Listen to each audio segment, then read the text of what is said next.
97.1 Forever. Mga kwento ng pag-ibig, kwento ng pag-asa at mga kwento ng buhay dito sa Barangay Love Stories. Love Stories.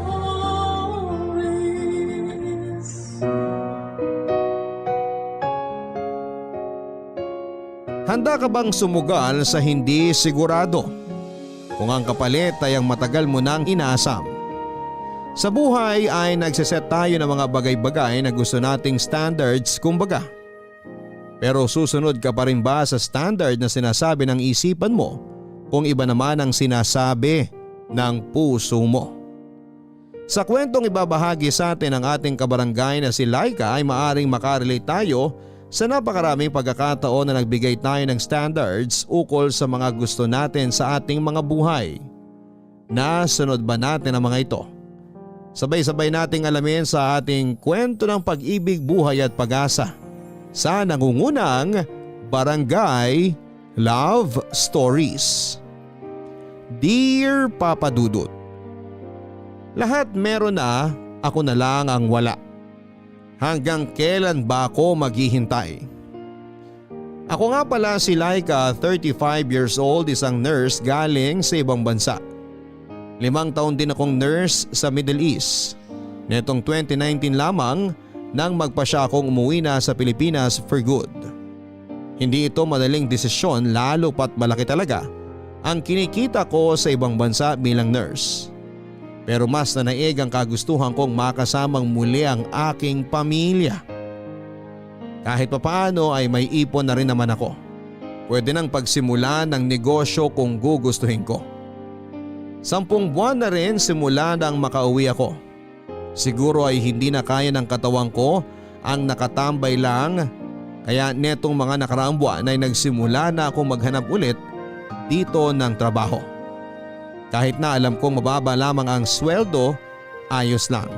Ang mahalaga ay pag natapos na ang trabaho ko, sa pamilya ko na ako uuwi. Sa totoo lang ay medyo nakakaluwag-luwag na rin naman kami sa buhay. Graduate na kaming lahat na magkakapatid. Kaya rin naman nagdesisyon na akong umuwi ng Pilipinas. May 3 cute na pamangkin na ako sa pangalawa kong kapatid. Yung pangatlo naman namin ay bagong kasal. Yung bunso naman ay 2 taon na rin sila ng girlfriend niya. Tama, ako ang panganay at tama rin kayo. Ako na lamang ang nananatiling single sa aming 4. NBSB ako. Sa edad kong 35 ay hindi pa ako nagka-jowa. Siguro nga ay pihikan talaga ako. Kaya naman tuwing magkikita-kita ang mga tito at tita ko ay halos ayokong magpakita dahil pare-pareho lamang ang mga tanong nila. Kailan ka mag-aasawa? Nakakapagod na rin sagutin lalo na kung hindi mo naman alam ang sagot. Kung minsan ay naiinip na rin ako. Lalo na kapag may family gathering. Madalas ay napapalibutan ako ng mga couple dahil nga ako lang naman ang single. May mga pagkakataon din na napapatanong na rin ako kung kailan ba darating yung para naman sa akin. At dahil wala pa naman ay pinili ko mag-focus na lamang muna sa paghahanap ng trabaho. Sa kabutihang palad naman ay nakapasok ako sa isang lokal na ospital sa aming bayan. Kasagsagan pa rin ang pandemya kaya naman kahit na tila delikado pa ay pinatulang ko na. Hindi ko na rin kasi kayang tumambay lang sa bahay. Pagkatapos ng 2 linggong pag-aasikaso ng requirements ay nagsimula na rin ako. Nakakapanibago lalo na at maraming kailangang sundin na protocols bilang pag-iingat. Tuwing uuwi ako sa bahay, diretso na akong naliligo. Mahirap nang malusutan ng virus. Senior citizen na rin kasi pareho ang aking mga magulang.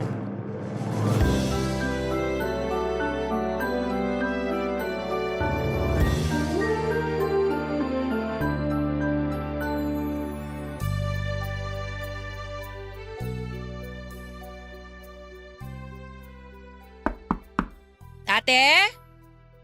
Ate? Andiyan ka ba? Oo, nandito ako. Pasok ka. Kakauwi mo lang? Oo, kaya kakatapos ko lang ding maligo. Kumusta naman ang first week sa work? Ayun, masaya naman. Nakakamiss din naman magtrabaho eh. Di mo ba namimiss sa Middle East? Well, namimiss ko. Pero mas masaya pa rin magtrabaho pag puro mga kababayan mo ang kasama mo. Sa bagay. Pero alam ko, may sobrang mamimiss ka pa ron. Ha? Ano? Eh di yung sweldo. Ay, oo nga. Tama ka dyan. Kanina pumirma kami ng kontrata at tama ka. Pagkakita ko nga ng sweldo, na-miss ko bigla yung sweldo ko sa dati kong trabaho. Kaya hindi mo rin talaga masisisi yung mga gustong mang ibang bansa eh. Malayo talaga ang diferensya ng sweldo. Naisip ko rin dati na magtrabaho sa ibang bansa. Pero gusto ko sana sa Korea o sa Japan. Ba't di mo tinuloy? Tinamad ako magproseso ng mga papeles, ang dami eh. Tsaka parang mas masayang pumunta ron kung mamamasyal lang. Sa bagay, masarap ngang pumasyal sa ibang bansa. Kaya di ganun kalaking ipon ko eh, dahil inuna kong gumala. Okay lang yun ate. Kaya nga nagtatrabaho para magawa mo yung mga gusto mong gawin at mapuntahan yung mga gusto mong puntahan. Tama ka dyan. Naisip ko pa rin naman pumasyal sa ibang bansa ngayon. Pero syempre, kasama na si Jake. Ay oo naman, tingin mo ba magpapaiwan yun? Sasama talaga yun. Yun din ang usapan namin. Kung mangingibang bansa, trabaho man o pasyal, dapat magkasama kami. Walang maiiwan. Ganyan talaga pagkasal na no? Ang tagal din kasi naming LDR ate. Buong time na magjowa kami, LDR kami. Ngayon pa lang talaga kami nagsama. Ngayong kasal na kami. Masaya ba? Hindi mo ba namimiss maging single? Siguro nag-a-adjust pa lang din kami pareho, lalo na ako. Alam mo naman 'di ba ate? Kapag mga panganay, usually independent talaga. Kaya ngayong may asawa na ako, minsan nalilimutan ko na hindi na lang pala ako mag-isa. Gets. Kamusta naman si Jake? Alam mo naman yung kapatid mo na yun ate. May times na naririndi rin sa bunganga ko, pero mabait talaga yun. Madalas ako yung maldita. Pero hindi mo nga namimiss maging single? Hindi. Kasi sobrang na-enjoy ko naman yung pagiging single ko noon eh. Dahil nga independent ako, lahat naman noon nagawa kong mag-isa. Kumain sa paborito kong fast food, manood ng sine, mamasyal. Kaya mukhang wala naman akong na-miss. Pero hindi ka naman nagsisisi na si Jake ang una't huli mong naging jowa. Hindi ate, kasi worth it naman yung paghihintay ko ng tamang tao. Sana all. Bakit ate? Naiinip ka na ba? Minsan oo. Minsan lang. Sabi mo nga kapag panganay ka, independent ka. Marami na rin naman akong nagawa nang ako lang mag-isa. Alam mo yung parang sobrang na-enjoy ko na yung pagiging single. Kaya may mga times talaga na napapatanong na rin ako. Cupido, kailan kaya yung sa'kin? Di bali ate, parating na yun. Baka na-traffic lang. Na-traffic? Baka naubusan ng gasolina, tapos di na nakabili kasi nagmahal na gasolina. Paano na ako nito? Huwag ka mag-alala ate. Darating at darating din siya. Tiwala lang. Ay, baka naman dapat ko nang simulang tanggapin na magiging matandang dalaga na ako. Ang aga pa ate para ideklara yan. Ayan lampas na ako sa kalendaryo pero wala pa ring dumadating. Lahat kayo meron na. Basta ate, hindi ako nawawalan ng pag-asa. Nararamdaman kong parating na siya. Kung sino man siya, sana nga. At sana naman bilis-bilisan niya at medyo naiinip na ako. Alam mo ate, gutom lang yan. Baka kailangan mo lang kumain. Siguro nga, kanina pa nga kumakalamsik mura ako eh. Di bale, magluluto na ako. Wow, anong lulutuin mo? Dahil dito kami magdi-dinner ng asawa ko, adobong sitaw. Yun yung paborito niya eh. Okay, sige. Pero, idlip muna ako ha. Sige ate, katukin na lang kita kapag kakain na.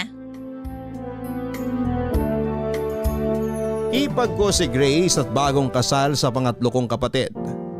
Nakilala ko siya noong magkaibigan pa lamang silang dalawa. At doon pa man ay botong-boto na ako sa kanya. Panay na rin kasi ang kantsaw sa kanila noon. Kaya kahit dati pa ay hipag na ang pabirong tawag ko kay Grace. Kaya nang maging sila na talaga ng tuluyan ay isa ako sa mga sobrang natuwa. At pagkalipas ng 2 taon, nagpakasal na rin sila. Dito sa probinsya namin nakatira si Grace at nung una dito sila sa bahay tumutuloy. Pero makalipas ang ilang buwan ay bumukod na rin sila. Hindi rin naman kalayuan dito sa bahay kaya paminsan-minsan ay dito sila ni Jay kumakain. Nagpapasalamat ako na kahit papaano nakakakwentuhan ko si Grace. Halos lahat ng kaibigan ko ay nasa ibang lugar sa Pilipinas o kaya naman ay nasa ibang bansa na. Ngayong nandito na rin si Grace ay siyang madalas kong makausap tungkol sa iba't ibang bagay. Kahit na mas matanda ako sa kanya ng ilang taon ay marami rin akong natututunan sa kanya. Marami kaming napagkakasunduan dahil pareho kaming panganay papadudod. Sa kanya ako nagsasabi ng mga nagiging problema ko. Madalas ay sa kanya rin ako kumukuha ng mga payo. Medyo strict na lang si Grace pero masaya rin kasama dahil medyo luka-luka rin.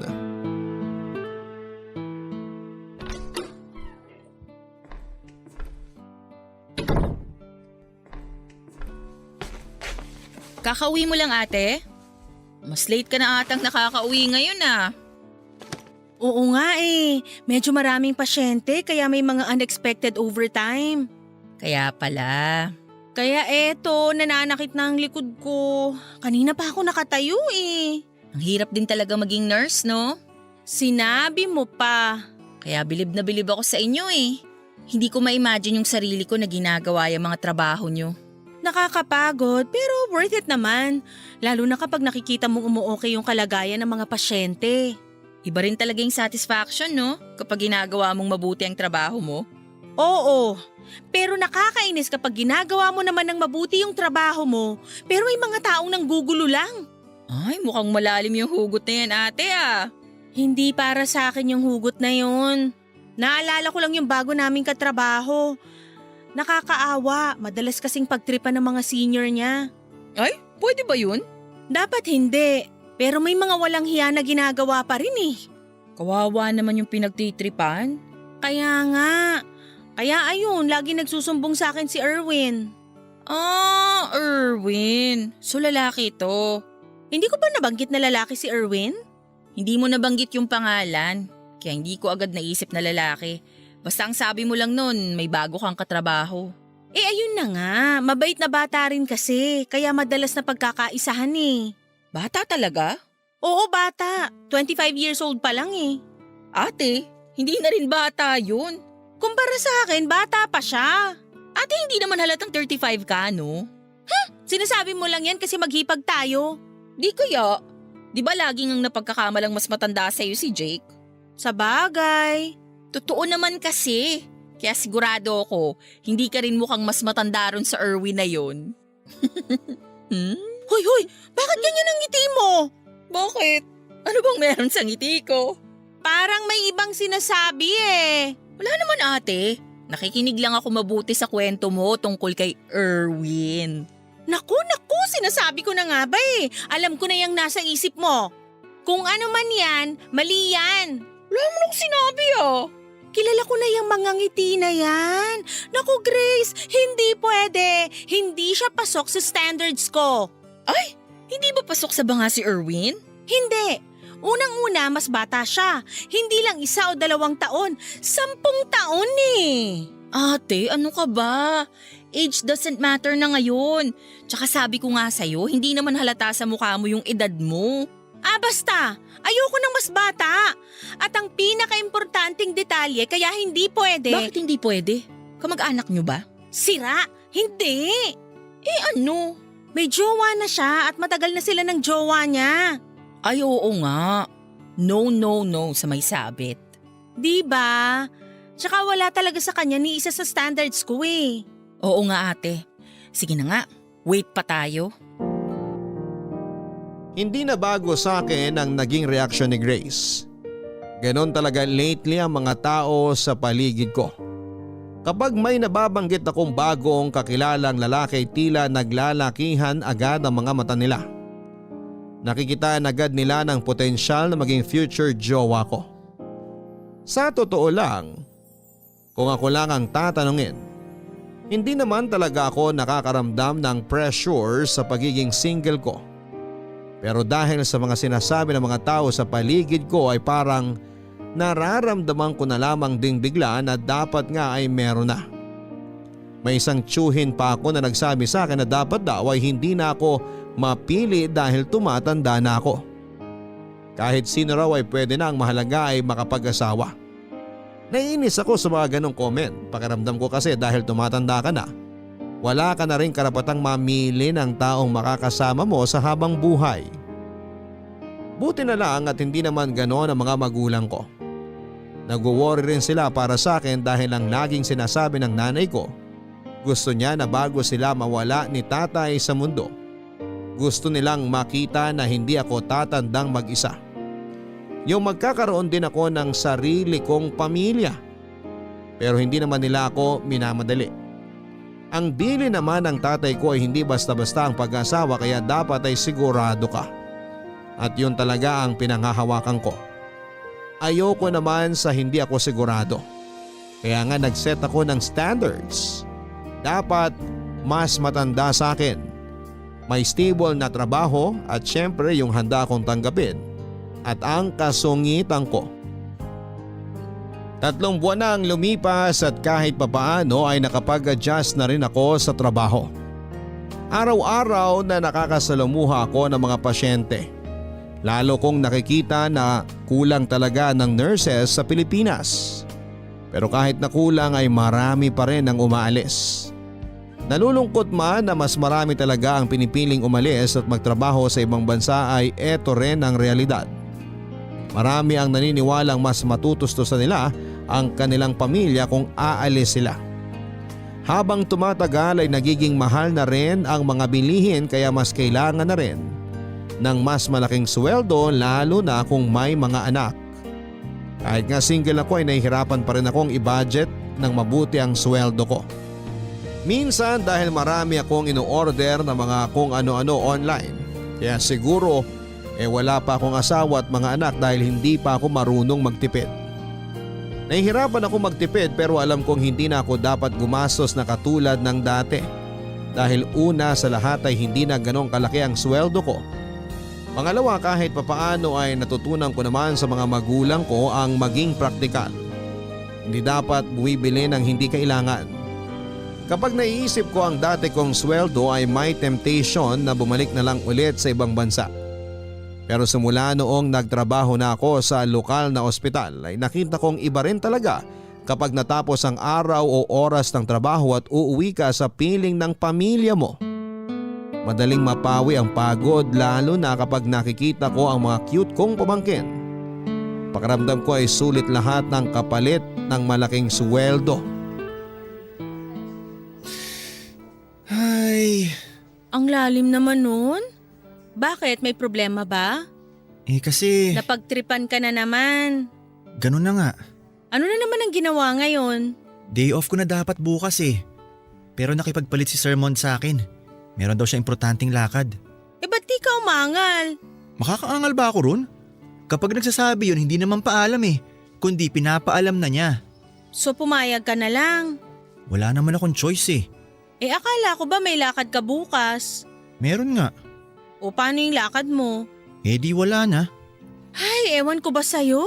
Napakabait mo naman kasi eh. San ba dapat yung lakad mo? Nakapangako ako ng date sa girlfriend ko. Naku, patay tayo dyan. Paano na yan? Di siguradong away na naman. Kawawa ka naman. Pinagtitripa na dito sa ospital, maaaway pa ng jowa. Kaya nga eh. Mukhang napapadalas pa naman away nyo lately. Kung ako sa'yo, magsasabi na ako kay Sir Mond. Pwede naman sigurong tumanggi paminsan-minsan. Sana nga ganun. Pero ginawa ko na yun dati. Sobrang uminit lang ulo niya tapos ilang araw akong pinag-initan. Ganun ba? Pambihira naman pala talaga yang si Sir Mond. Ngayon pa lang naririnig ko na yung boses ng girlfriend ko. Siguradong buliw na naman ang abot ko nito mamaya. Kung ako rin naman ang girlfriend mo, magagalit din talaga ako. Date kaya yun? Wow! Akala mo naman marami nang nakadate. Hoy, salbahe ka! Kahit papano naman may alam ako sa relasyon. Hello, napapalibutan kaya ako ng mga magkarelasyon? Mukhang masyado ka kasing pihikan ate. Siguro nga, kaya wala pa rin akong jowa. Ano ba kasing ideal boyfriend mo? Simple lang naman. Gusto ko yung mas matanda sa akin, tapos may stable na trabaho. Yung kaya akong buhayin. Tapos gusto ko yung matatanggap ako at ang kasungitan ko. Ah, kaya pala. Kaya pala ano, Kaya pala wala ka pang jowa. paano mo naman nasabi? Ang taas ng standards mo eh. Mahirap abutin. Dun pa lang sa tanggap ang kasungitan mo, medyo alanganin na. Kita mo tong batang to? Mataas ba talaga? Oo, hindi nga ako pasok eh. Aba, hindi ka talaga pasok. Edad pa lang di nauubra. Pero hindi naman na dapat basihan ng edad ngayon. Sa pag-ibig, wala namang edad-edad. Kapag mahal mo, mahal mo. Ganun ba? Ba, mukhang marami naman palang alam tong batang to pagdating sa pag-ibig ah. Eh kasi nga, hindi naman na ako bata.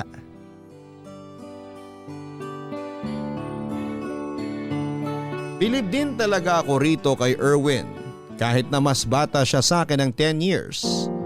Minsan nararamdaman kong pantay lang naman ang maturity level namin. Nauna lang ako kay Erwin ng 1 linggo sa pagpasok sa ospital kaya halos magka-batch lang kami na pumasok. At sa 3 buwan namin sa trabaho ay naging malapit na rin kami sa isa't isa. Hindi ko rin alam kung bakit pero magaan ang loob ko sa kanya. At ganon din naman siya sa akin kaya nga ako madalas niyang sumbungan sa tuwing napagkakaisahan siya ng mga senior niya. Masyado rin naman kasi siyang mabait kaya madalas ay naaabuso. Hindi katulad ko na likas na masungit. Meron siyang long time girlfriend at sa pagkakaalam ko ay 5 taon na sila. Netong mga nakaraan ay nababanggit niya na napapadalas ang away nila. Pero sabi ko sa kanya kung ako rin ang girlfriend niya ay wala na siyang panahon sa akin, ganoon din ang gagawin ko. Minsan mami ang tawag niya sa akin dahil ako ang isa sa mga pinakamatanda sa batch namin. Siya naman ang pinakabata kaya bunso ang tawag namin sa kanya.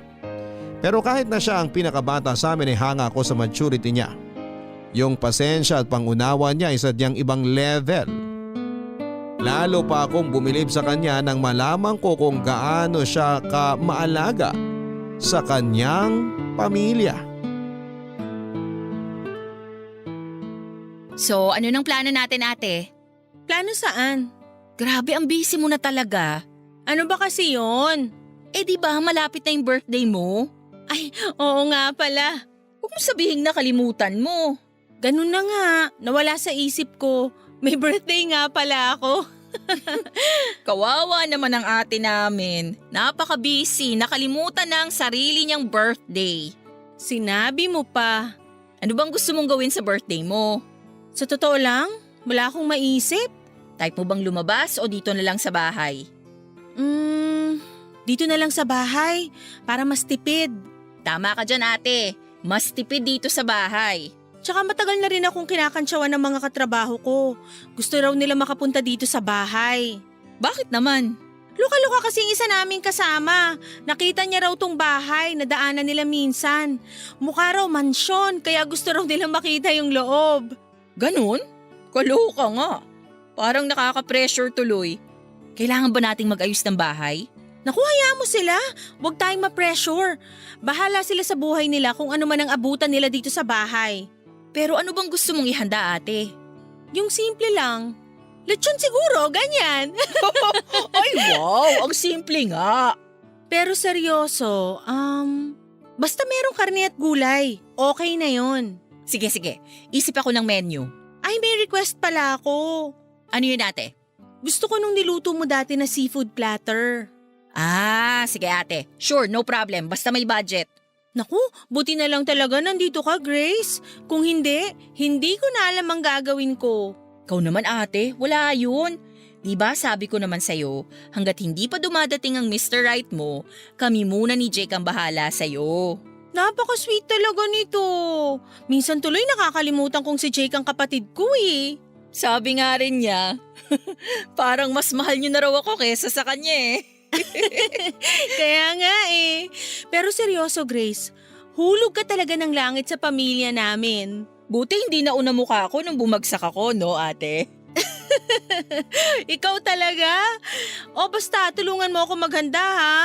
Pag-usapan natin yung menu bukas ng gabi. Okay ate, puntahan na lang ulit kita dito bukas. Sige, tapos ibibigay ko na lang din sa iyo yung budget.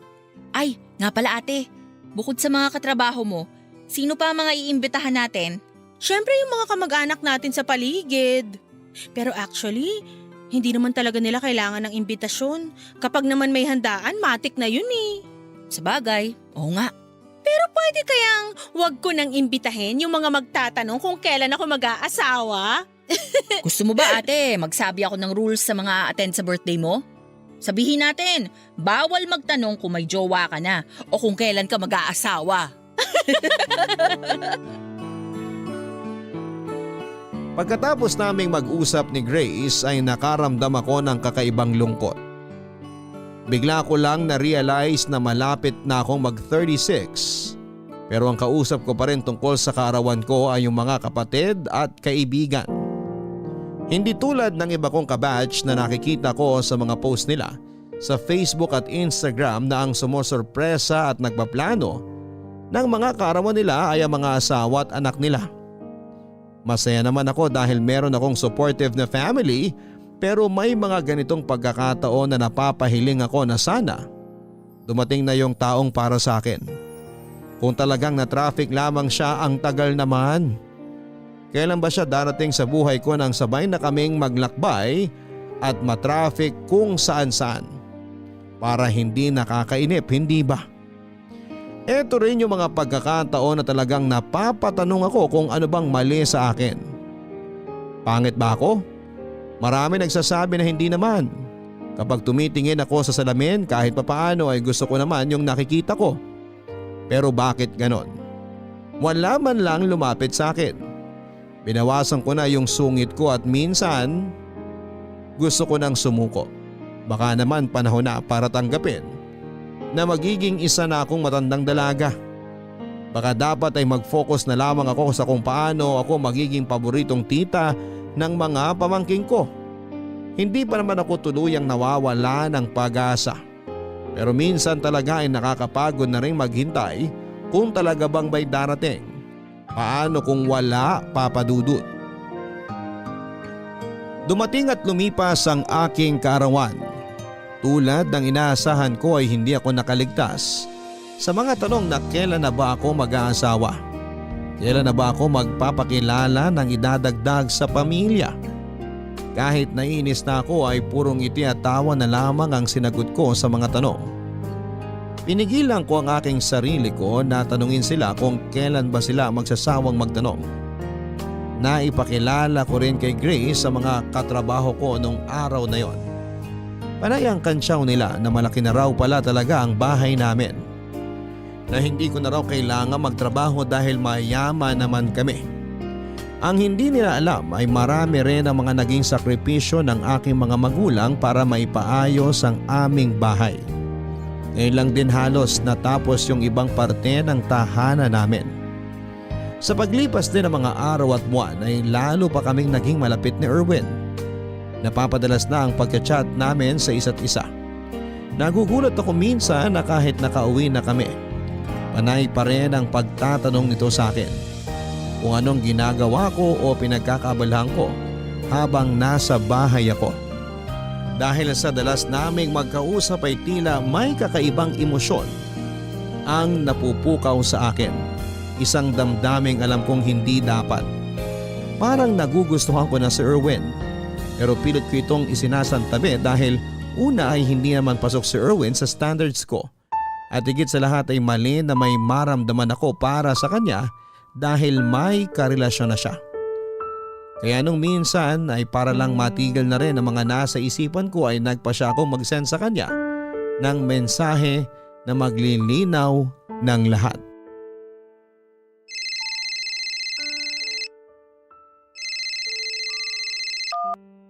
Hello? Hello, Ate Laika? Erwin, gabi na. Napatawag ka. Nandito ako sa labas ng bahay nyo. Ha? Anong ginagawa mo dyan? Pwede ba tayong mag-usap? Kahit sandali lang? Bukas na, magkikita naman tayo sa ospital. Ngayon na sana. Baka hindi ko na ito masabi bukas eh.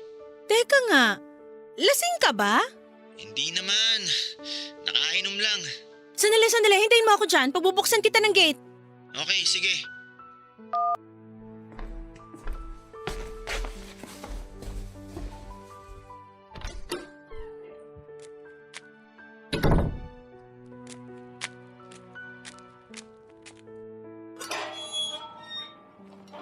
Ate Laika!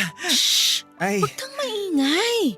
Tulog na yung mga tao dito. Saka mukhang tulog na rin yung mga kapitbahay. nagising ba kita? Pasensya ka na ha. Halika nga rito. Dito tayo banda sa gilid. Baka may makakita sa'yo dyan kung ano pang masabi eh.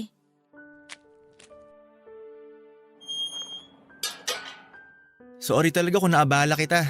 Ano ba kasi yun, Erwin? Talagang pumunta ka pa rito eh. Mukhang may tama ka na. May tama nga ako.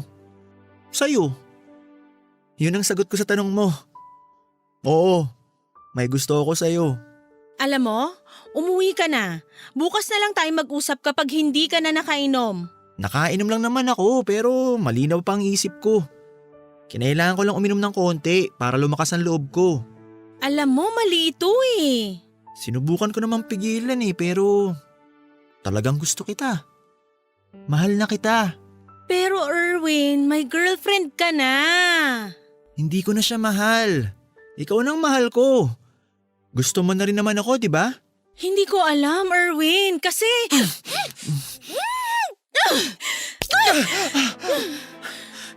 Sorry. Hindi ko sinasadya. Ano bang ginagawa mo?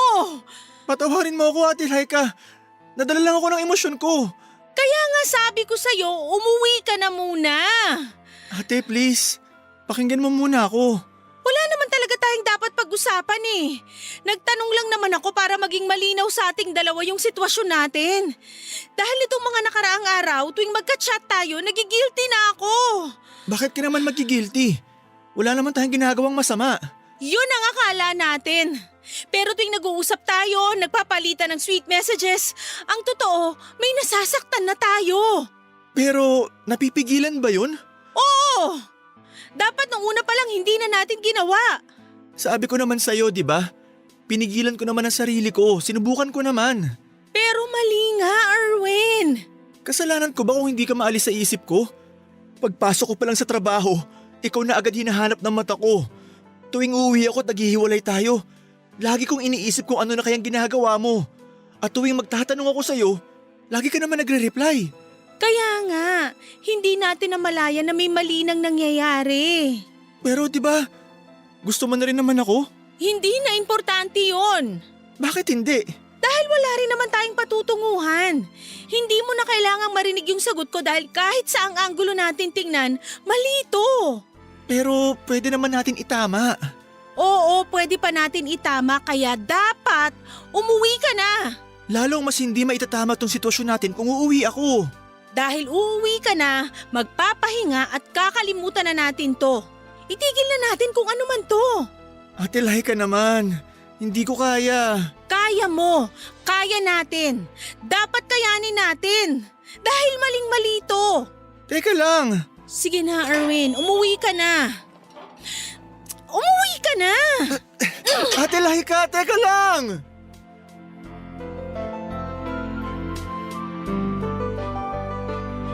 Gulong-gulo ang isipan ko pagkatapos ng pag-uusap namin na yon ni Erwin. Alam kong nakainom siya ngunit ramdam ko rin ang senseridad niya sa mga salitang binitawan niya. Ang lalo pang nagpadagdag ng gulo ng isipan at damdamin ko ay ang memorya ng sobrang saglit na paglapat ng mga labi ni Erwin sa labi ko. Kahit na sobrang saglit lang noon ay damang-dama ko sa buong katawan ko ang kuryenteng hindi ko maipaliwanag. Kung wala lang ako sa katinuan ng mga oras na yon, baka hindi lang saglit at siguro ay ginantihan ko pa ang halik niya. Nagpapasalamat na lamang ako at umiral pa rin ang katinuan ng isipan ko. Siguro dahil alam kong maling-mali talaga ang namamagitan sa aming dalawa. Hindi man malinaw kung ano yon, alam ko lang na siguradong makakasakit kami. Hindi ako nakatulog ng gabing yon. Iniisa-isa ko ang mga dahilan kung bakit mali at hindi kami pwede ni Erwin. Pinalikan ko ang standards ko sa isang karelasyon. Dapat ay mas matanda sa akin. Hindi pasok si Erwin dahil sobrang mas bata siya. Dapat ay may stable na trabaho. Hindi stable ang trabaho namin at hindi ganun kalaki ang sweldo. Hindi sasapat kung bubuo ng pamilya. Pero ang pinaka-importante sa lahat ay meron na siyang nobya. Yun ang pinakamahalagang dahilan. Simula rin ang gabing yon, nagpa siya kung iiwas na ako kay Erwin habang maaga pa. Dapat ay patayin na ang baga upang hindi na lumaki ang ningas ng apoy. Dahil din sa desisyong ito ay tila naging mabigat ang pakiramdam ko ng mga sumunod na araw. At hindi yon nakalampas kay Grace Papadudut. Ate! Ate! Ate! Ay, ikaw pala. Kanina ka pa tulala. Okay ka lang ba? Sorry, may iniisip lang. Mukhang malalim yung iniisip mo ah. Kasi ilang araw ka nang ganyan. Ha? Anong ibig mong sabihin?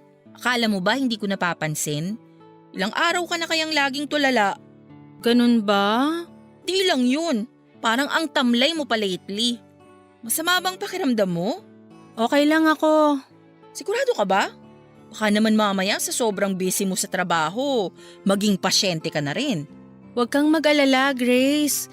Iniingatan ko rin naman ang kalusugan ko. Lalo na't senior citizen na rin ang mga magulang ko. Kapag nagkasakit ako, baka mahawa sila dahil nasa iisang bahay lang kami. Pero bakit ka nga malungkot, ate? Halata bang malungkot ako? Oo, at hindi lang basta malungkot eh. Parang ang bigat ng dinadala mo. May mga kailangan lang kasi akong pag-isipan. Kung ano man yan, huwag ka na sana masyadong ma-stress. Actually, hindi ko rin naman matatago sa'yo ng matagal to eh. Kaya sabihin ko na lang siguro, no? Mas mabuti pa nga ate. Huwag kang mabibigla ha. Sige, pipilitin kong wag mabigla. Si Erwin kasi, nagtapat siya sa akin. OMG, talaga? Oo, gusto niya raw ako. Anong sinabi mo? Hindi ko alam. Pero yung totoo ate, ano bang nararamdaman mo sa kanya? Ang hirap eh. Ayoko naman sana makaramdam ng kahit ano para sa kanya. Pero siguro dahil sa dalas naming mag-usap, hindi ko na malaya na nahulog na rin pala ako sa kanya. Sinabi mo ba yan sa kanya? Hindi, pero mukhang nararamdaman niya rin. Alam mo ba, naramdaman ko na to. Talaga? Oo ate, ayaw lang kitang pangunahan. At gusto ko talaga na manggaling sa'yo kung sakaling tama nga ang kutob ko. Bakit? Ano bang kutob mo? Noong mga pagkakataon na madalas mo nang nababanggit sa mga kwento mo si Erwin, medyo naramdaman ko na may iba sa'yo. Pero nag-aalangan akong sabihin sa'yo kasi nga, sabi mo ayaw mo naman ng mas bata. Kaya pinagpalagay ko ng baka mali ako. Sana nga, Grace. Sana mali ka na lang. O ano ng plano mo ngayon? Hindi ko rin alam kung ano ang plano ko. Pero pinaalalahanan ako ni Grace sa sitwasyon namin. Istrikta si Grace at ayaw niya talaga ng mga sitwasyon na may cheating. Technically, papadudot ay hindi naman kami nag-cheat ni Erwin sa girlfriend niya dahil wala naman kaming ginagawang dalawa. Maliban lang doon sa halik na napigilan ko naman. Pero emotionally hindi namin may tatanggi na meron ng attachment sa aming dalawa. Pero sabi nga ni Grace, ang tamang gawin talaga ay umiwas dahil may karelasyon na si Erwin. Ayoko naman talagang makasira ng relasyon. Kung ilalagay ko ang sarili ko sa sitwasyon ng girlfriend niya ay ayoko rin na maranasan yon. Kaya habang maaga pa ay dapat nang putulin ang dapat na putulin. Kaya kahit nasasaktan na rin ako, desidido na akong layuan si Erwin dahil yun din ang tamang gawin, papadudot. Hindi ito magiging madali pero kailangan kong kayanin. Araw-araw ay kinukumusta ako ni Grace at pinapaalalahanan. Ang sabi niya sa akin ay mas mabuti nang masaktan ako ngayon habang hindi pa ganon kalalim ang sugat. Dahil kung hahayaan kong lumalim na, mas mahirap nang gamutin. Kaya ngayon pa lamang na kahit papaano ay mababaw pa. Dapat ay simulan ng gamutin para hindi maging malalim ang peklat.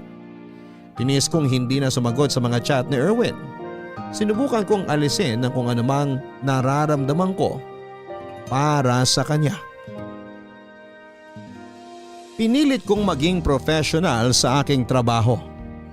Hindi ko maiwasan doon si Erwin pero kinakausap ko na lamang siya kung kailangan. Nagtataka na rin ang mga katrabaho namin dahil alam nilang malapit talaga kami sa isa't isa. Pero walang ibang nakakaalam sa sitwasyon namin kundi kaming dalawa lamang, bukod kay Grace. Hindi na kami sabay na kumakain at hindi na rin sabay na umuuwi. Sobrang nami-miss ko siya, Papa Dudut. Kapag meron kasing nakakainis na pasyente o magandang nangyari ay agad naming hinahanap ang isa't isa para kwentuhan. Pero lahat yun ay nawala na, natapos na. Kahit sobrang hirap ay pinanindigan ko ang desisyon ko. May mga pagkakataon na sinusubukan ni Erwin na makiusap ngunit agad akong humahanap ng dahilan para hindi siya kausapin. Ayoko makasira ng relasyon. Ng matagal ng relasyon. Hindi biro ang 5 taon, Papa Dudut. Ang hindi ko lang din naman maintindihan sa sarili ko ay habang pinipigilan ko ay tila lalo pang tumitindi ang nararamdaman ko para kay Erwin. Kahit na anong gawin kong pagkumbinse sa sarili ko na hindi siya pasok, sa lahat ng standards ko ay parang lalong tumitiim. Sa puso ko ang masasayang alaala naming dalawa. Dahilan para lalo ko siyang mamiss. Pero tinibayan ko ang aking kalooban.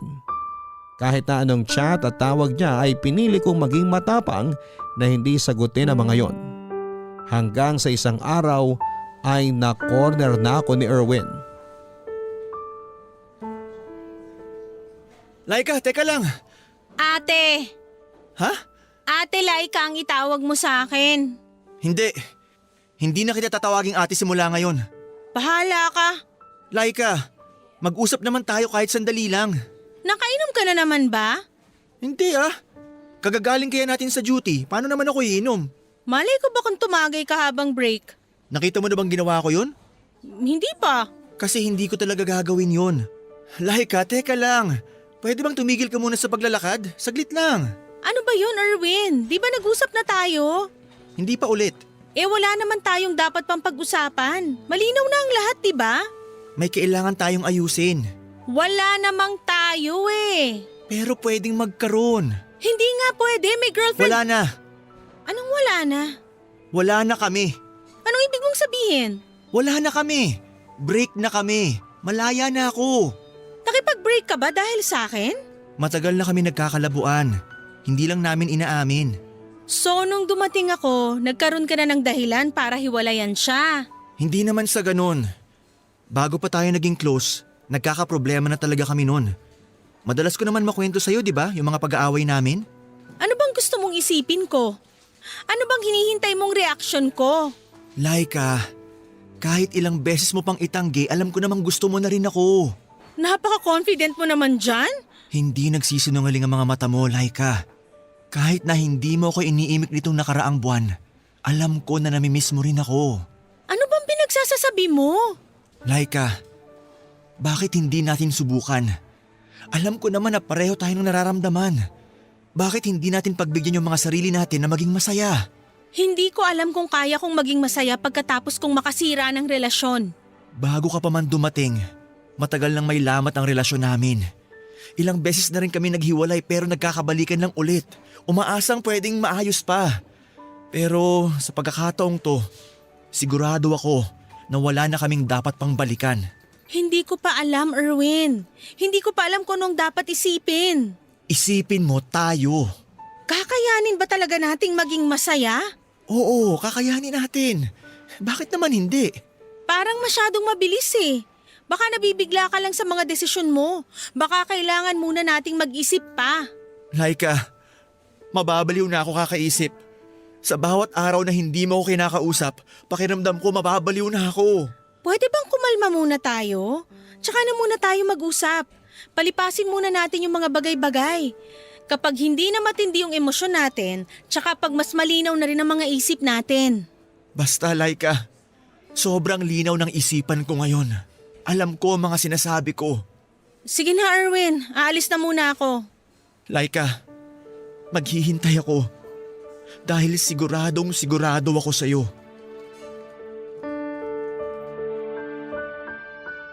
Hindi na maalis sa isipan ko ang mga sinabi ni Erwin sa akin. Pero kahit sinabi niya na break na sila ng girlfriend niya ay hindi ako naging masaya. Parang nakonsensya pa nga ako at pakiramdam ko kasi ako ang dahilan ng pagkasira ng relasyon nila. Kahit na sinabi niyang matagal nang may problema, hindi ko pa rin maiwasang isipin na nakadagdag ako doon. Naisip ko rin namang 5 taon din sila at hindi naman basta-basta yon. Kaya kahit na anong pagmamakaawa ni Erwin na kausapin ko ulit siya, ay hindi ko pinansin. Araw-araw ang pagsisend niya ng mga messages. Halos araw-araw din ang attempt niya na pagtawag. Basta nakauwi na kaming galing duty ay nagsisimula na siyang mag-message. Hanggang isang araw papadudod ay nakatanggap ako ng mensahe mula sa girlfriend niya. Nabasa niya raw ang conversation namin ni Erwin at ako raw pala ang dahilan. Kaya siya hiniwalayan nito. Galit na galit siya at kung ano-ano pang mga masasakit na salita ang sinabi niya sa akin. Nandiyan pang nagbanta siya na pupuntahan niya ako sa bahay at susugurin para malaman ng buong pamilya ko kung ano ang pinagagawa ko. Hindi ko pinansin ang lahat ng yon. Nagpa siya ako na i-block na lamang siya upang hindi na ako makatanggap ng kahit na anong mga mensahe mula sa kanya. Pero lagi akong kinakabahan na baka nga sumugod siya sa bahay namin. Pero sa awa naman ng Diyos ay hindi naman siya dumating kahit na minsan. Matagal ko ring tiniis ang tunay na nararamdaman ko para kay Erwin. Ngunit tulad pa rin ng dati, habang lalo kong tinitiis, tila lalo pang tumitindi. Lalo na tuwing mababasa ko ang mga mensahe niya na handa siyang maghintay. Hindi ko na talaga maikakaila sa sarili ko na gusto ko na rin siya. Naalala ko pa rin ang gabing saglit na naglapat ang aming mga labi. Pero dahil gulong-gulo pa rin ako ay hindi ko pa rin sinagot ang mga chat at tawag niya. Hindi ko pa rin alam kung tama bang maging masaya kami kung meron namang kaming nasaktan. Ang dami kong nararamdamang takot, lalo pat alam ko kung gaano ka mapanghusga ang mga tao sa paligid namin.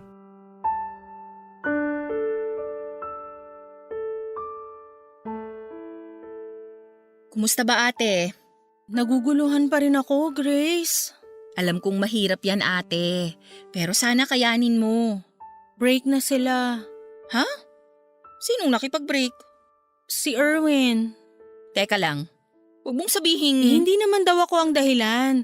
Matagal na rin daw na may problema yung relasyon nila. Ano bang nararamdaman mo? Parang nakukonsensya ako. Pakiramdam ko kasi ako ang dahilan kaya tuluyan silang nagkahiwalay. Pwede namang totoo na may problema na talaga sila. Madalas mo ngang makwento no na laging nagkukwento sa'yo si Erwin tungkol sa mga away nila. Hindi ko na rin alam ang dapat isipin. Minessage din kasi ako nung babae eh. Ha? Anong sinabi niya sa'yo? Kung ano-ano. Ako raw ang dahilan kaya sila nagkahiwalay. Nasusugurin daw niya ako dito sa bahay. Sinabi mo ba yan kay Erwin? Hindi. Dahil matagal na kaming hindi nag-uusap. O mas tama sigurong sabihin na matagal ko na siyang hindi kinakausap. Pero kung magpapakatotoo ka ate, ano bang nararamdaman mo para kay Erwin? Sobrang nahihirapan na ako, Grace.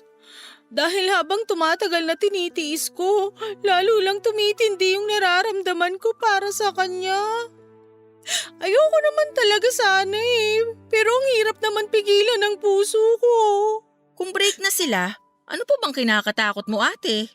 Natatakot akong magkamali eh. Natatakot akong mahusgahan. Dahil mas bata siya.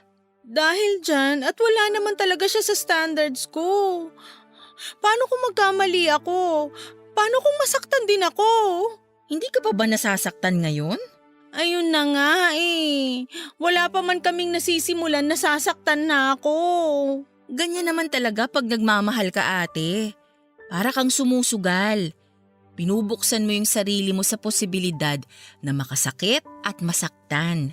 Ayoko rin namang may pagsisihan. Bakit ka naman magsisisi? Paano kung ito na pala yung pagkakataon na matagal ko nang hinihintay? Paano kung siya na pala talaga? Tapos pinalampas ko pa? Baka magsisi rin ako sa bandang huli. Pero hindi ba masyado ring mabilis, ate? Isa pa yan sa mga naiisip ko. Ayoko ring masaktan ka, ate. Kahit na alam kong nasasaktan ka na ngayon.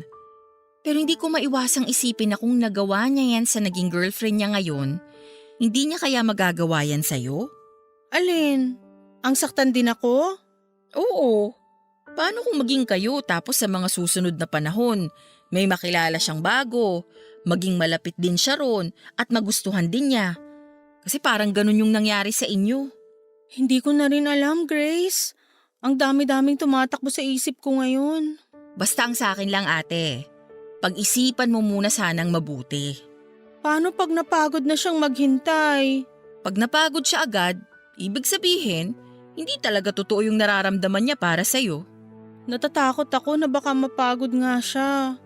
Ngayon pa lang ako nakaramdam ng ganito sa isang lalaki.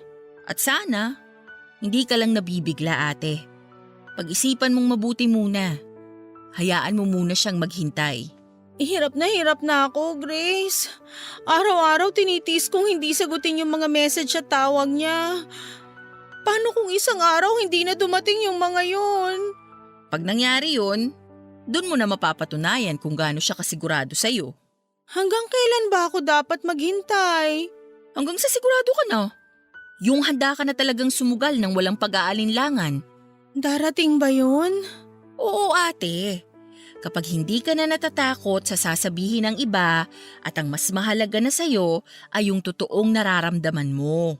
Ang hirap naman pala nito, Grace. Napakakomplikado namang magmahal. Gusto ko lang naman maranasan din ang mahalin para hindi ako laging naiinggit sa inyo. Pero grabe, sobrang challenging naman ito. Ganyan talaga, ate. Mas mahirap, mas worth it. Sa mga magulang ko, tingin mo ba okay lang sa kanila kung sakaling ipakilala ko si Erwin? Bakit mo natanong? Dahil ba mas bata siya sa'yo? Oo, at hindi lang ako basta mas matanda sa kanya. 10 taon ang agwat namin. Ate, hindi naman mahalaga yung kinananay at tatay. Ang mahalaga sa kanila, yung maging masaya ka. Naguguluhan pa rin ako. Basta ate, kahit anong mangyari, nandito lang kami. Nakasuporta lagi para sa'yo.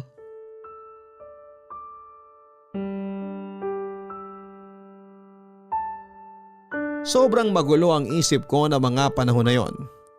Isang buwan din muna ang pinalipas ko bago ko kinausap si Erwin. Sa loob ng isang buwan na yon ay hinanda ko na ang sarili ko. Kung sakaling mapagod siya at tumigil na, ay tatanggapin kong hindi talaga kami para sa isa't isa. Araw-araw niya akong minemessage at nanindigan siyang handa niya akong hintayin hanggang sa kaya ko na siyang kausapin at maging malinaw na ang isipan ko. Kaya naman ang sobrang sigurado na ako sa nararamdaman ko ay sinagot ko na rin si Erwin. Hindi man siya yung katulad ng inaasahan ko. Hindi pasok sa standards ko. Hindi pasok sa banga, sabi nga ni Grace. Alam ko lang na totoo ang nararamdaman ko para sa kanya. Totoo pala yon, Papa Dudut. Yung mga hinihintay natin ng pagkatagal-tagal ay dumarating sa mga panahong hindi natin inaasahan. Kaya kahit mahirap, sumugal ako. Alam kong pwede akong masaktan pero handa na ako. Mahal ko eh. Maraming salamat po sa pagbasa ng aking sulat. Sana ay marami pa kayong tao na ma-inspire. Ako ang inyong kabarangay forever, Laika. Maraming beses talaga na naglalagay tayo ng mga standards na gusto natin sa buhay. Pero maraming beses na rin nating napatunayan na hindi laging nasusunod ang mga standards na ito, lalo na pagdating sa pag-ibig. Dahil sabi nga nila ang pag-ibig daw ay parang sugal yan. Pwede kang manalo, pero pwede ka ring matalo. Ang kailangan mo lang ay maging matapang na harapin kung ano man ang kahihinatnan ng mga desisyon mo. At kailangan mo lang maging matapang na panindigan ang mga pinili mo. Ang mahalaga pa rin sa huli ay hindi ang sasabihin ng ibang tao, kundi ang naging totoo ka sa sarili mo. Hanggang sa muli mga kapuso, ako po si Papa Dudut sa mga kwento ng pag-ibig, buhay at pag-asa sa Barangay Love Stories number 1. Mga kwento ng pag-ibig, kwento ng pag-asa at mga kwento ng buhay dito sa Barangay Love Stories. Love Stories.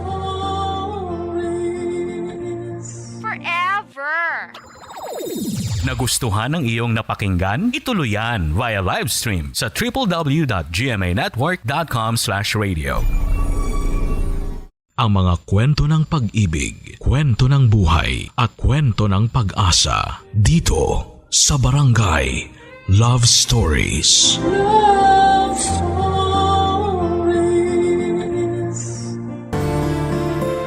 Iisa nga lang ba talaga ang mundo? O meron pa itong katulad na hindi natin nalalaman? Ganon ba man pag sinabi nating dalawang mundo, ibig sabihin ang lugar na ginagalawan natin ay magkaiba. Ang pwede at hindi pwede. Ikaw kabarangay, nasubukan mo na bang magkaroon ng dalawang mundo? Dear Papa Dudut, magandang araw po sa inyo. Ako po si Landon, 30 years old na po ako sa ngayon. Pero ang kwento ko po ay nangyari sa akin 10 taon na ang nakakaraan. Maaga po akong naulila sa mga magulang ko. Ang nanay ko po ay sa sakit at ang tatay ko naman ay sa isang aksidente sa trabaho. Naiwan po nila sa akin ang bahay na ipinundar nila at ang halaga ng insurance na bigay ng kumpanya ng tatay ko. Naubos na po ang perang naiwan nila pero nagamit ko naman po yon sa mga importanteng bagay. Nagamit ko para maituloy ang pag-aaral ko noong high school hanggang sa makagraduate. Wala po kong kapatid kaya ako lang po talagang nagtaguyod sa sarili ko. May girlfriend po ako, si Molly, kaedad ko po siya. Buhay pa naman po ang parehong magulang niya kaya may suporta siyang natatanggap. Pero hindi din naman po siya galing sa marangyang pamilya. Kaya sapat lang po ang kita ng tatay niya para pantustos sa pangangailangan nila. Alam din naman po ni Molly na hirap na din ang tatay niya. Kaya gusto niyang makatulong sa kanyang tatay. Noong nasabi niya sa akin na gusto niya ding magtrabaho ng part-time ay sakto din naman po. Kasi matatapos na ang kontrata ko sa pinagtatrabahuhan ko bilang kontraktual lang naman po ako dahil nga po sa part-time job lang. Kaya nag-usap kami na sabay na kaming maghanap ng trabaho. Inantay niya na lamang ang ilang araw na matapos na ang kontrata ko saka po kami naghanap ng trabaho sa mga job opening. Mabuti na lang po at madali na ngayon dahil online na ang initial application bago maisalang sa interview. Basta ang ginawa namin ay nag-apply kami pareho sa lahat ng makita namin. Kasabay po noon ay ang dasal na matanggap sana kaming dalawa sa isang kumpanya para magkasama na kami sa pagpasok at pag-uwi. Total naman po ay pareho ang schedule na binigay namin para nga po hindi makasagabal sa pag-aaral namin, Papa Dudut.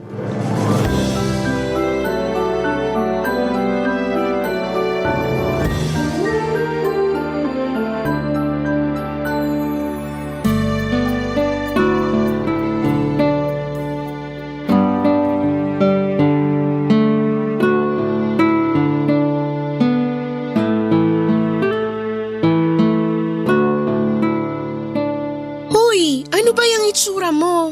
Ha? Bakit? Anong bakit? Abot lupa na yung nguso mo at ang noo mo parang gusot na crepe paper. Grabe ka naman. Lukot na yung crepe paper, ginusot mo pa. Kasi naman, bakit ba kanina ka pa ganyan? Okay naman ako ah. Sus, sa tagal natin magkasama ngayon lang kita nakita na ganyan. Ano bang problema? Wala. Ah, wala ba? Sige, edi wala. Ito naman, nagtatampo pa. Paano hindi ako magtatampo? Pinaglilihiman mo na ako. Wala naman ah. Ay nako. Sandali. O ano nga? Pasensya ka na ha. Medyo nadedesperado lang ako. Bakit? Patapos na ang kontrata ko. Ang huling sweldo ko sa isang buwan na. Matapos nun wala na. Natatakot ako na baka magkaproblema ako sa mga bayarin sa bahay. Tapos ilang buwan na lang, kailangan ko ng bayaran ng loan ko sa eskwelahan. Hoy, umayos ka nga. Hindi ka pa naman nagkaproblema mula nun Oo, ngayon pa lang. Ano ka ba? Tiwala lang. May darating na para sa'yo. Pasensya ka na. Saan? Masyado ako makasarili. Ano? Kakaisip ko sa sarili ko. Nakalimutan ko na ikaw din naman may problema din. Alam mo, kung magiging positibo tayo, positibo din ang darating. Kaya ngumiti ka nga. Hindi pa katapusan ng mundo. Pasensya ka na talaga. Oh, ngiti na. Eto na nga. Ngiti ba yan? Para kang kumain ng maasim na mangga eh. Eto. Ay, pilit masyado. Eto na. Ay, sobra naman. Nakakainis ka naman eh. Ayan, yan ang natural. Hindi naman ngiti ito eh. Tawa tong ginagawa ko. O, di mas maganda. Laging may dahilan para tumawa at ngumiti. Ikaw ang dahilan ko. Eh, bakit ka nakasimangot kanina? Kalimutan mo na yon. O siya. Ngayon, mag-usap tayo kung anong pwede natin magawa. Kailangan magpasa pa tayo ng magpasa ng resume natin. Tama! Para the more chances of winning. Pero seryoso, pagpasensya mo na ako minsan kung maarte ako ha. Hindi ka naman maarte. Normal lang naman na malungkot, pero lagi mo din iisipin na may mga magpapasaya sa'yo ng ibang bagay. O tao. Tama! Sorry uli. Balik sa umpisa. Ikaw talaga. So, anong plano? May iba kasi na hindi nag-a-advertise sa net. Baka pwede tayong umikot bukas pagkatapos ng klase natin. Total day off ko bukas. Maganda yan. Parang date na din natin. Date na walang pera. Kailangan ba pag date pera ang magpasaya? Ang importante, nandun yung magde-date. Tama. Saan tayo iikot? Minsan kasi pag nagtanong ka, bigla nilang may isip na kailangan pala nila. Magbabakasakali tayo? Wala namang masama kung magtatanong lang. Tama! Isipin na lang natin na mamasyal tayo. Kaya ipahinga mo yung paa mo ngayon dahil mahabang pasyalan ang gagawin natin bukas. Minsan talaga kailangan bumalik sa pagiging old school, no? Oo, ang convenient ng technology. Pero minsan kailangan nating mapagod dahil baka may mas magandang resulta. Yan nga, think positive. Naalala ko tuloy nung una ako naghanap ng trabaho. Nag-a-apply din ako ng mano-mano. Oo, mahirap din kasi yung hintay ng hintay. Baka ang ending nga. Kaya natin to. Oo naman. Dumating na nga po ang araw na kinakatakutan ko. Natapos ang kontrata ko at wala pang trabaho na dumarating. Ang nagdatingan ay ang mga kailangang bayaran pati na nga po ang loan ko sa eskwelahan. Hinuhulugan ko lang po kasi ang tuition ko, Papa Dudut. Mabuti po ay napakiusapan ko ang eskwelahan na isasabay ko na sa susunod na hulog ang hindi nabayaran para sa buwan na yon. Pumayag naman po sila dahil siguro po ay unang beses pa lamang na nangyari sa akin ang mahuli sa pagbabayad, Papa Dudut. Sila Molly, kahit alam kong hindi din naman gaanong kasapat ang kinikita ng tatay niya, ay inaabutan ako ng kahit na magkano para pang gastos sa pamasahe at pambili din ng kailangan sa eskwela. Dahil yung huling sweldo ko ay para lang sa pambayad ng kuryente at tubig. Nahihiya po ko kila Molly pero pag pinipilit niya na kunin ko ang inaabot niya ay kinukuha ko na din po dahil wala na po talagang natitira sa akin. Hindi lang po yun, sa kanila na din po ako pinapakain ni Molly sa tuwing tanghalian at hapunan. Sobrang hindi ko na po talaga alam kung ano ang gagawin ko, Papa Dudut, pero napakabait po talaga ng Diyos. Dahil may tumawag sa akin, isa sa mga kumpanya na pinagpasahan namin ang resume, Papa Dudut, sinabi na tanggap na daw ako dahil maganda naman daw po ang credentials ko, ang qualifications at ang background sa pagtatrabaho, kaya direkta na nila akong tinanggap. Kailangan ko lang daw pumunta sa opisina nila kinabukasan para sa briefing. Nakahinga po ako ng maluwag matapos ang balitang yon. Pero hindi po nagtagal yon dahil bigla kong naisip si Molly. Magkasabay kaming nag-apply, paano ko po siya iiwan. Kailangan ko po ang trabaho pero ayokong sumama ang loob ni Molly. Hindi ko alam kung paano sasabihin sa kanya pero kailangan ko nang sabihin.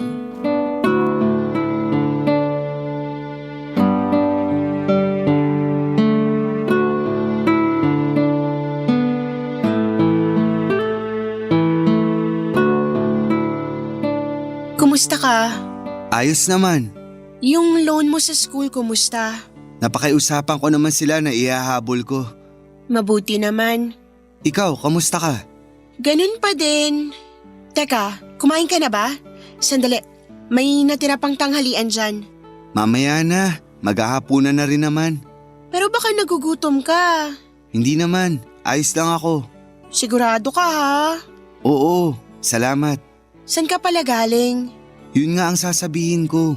Oo nga, sabihin mo na. Kasi ayan na naman yung malungkot mong mukha. Ikaw din kasi mukhang malungkot kaya nadadala ako. Kasi may gusto din akong sabihin sa'yo. Ano yun? Mamaya na, ikaw na muna.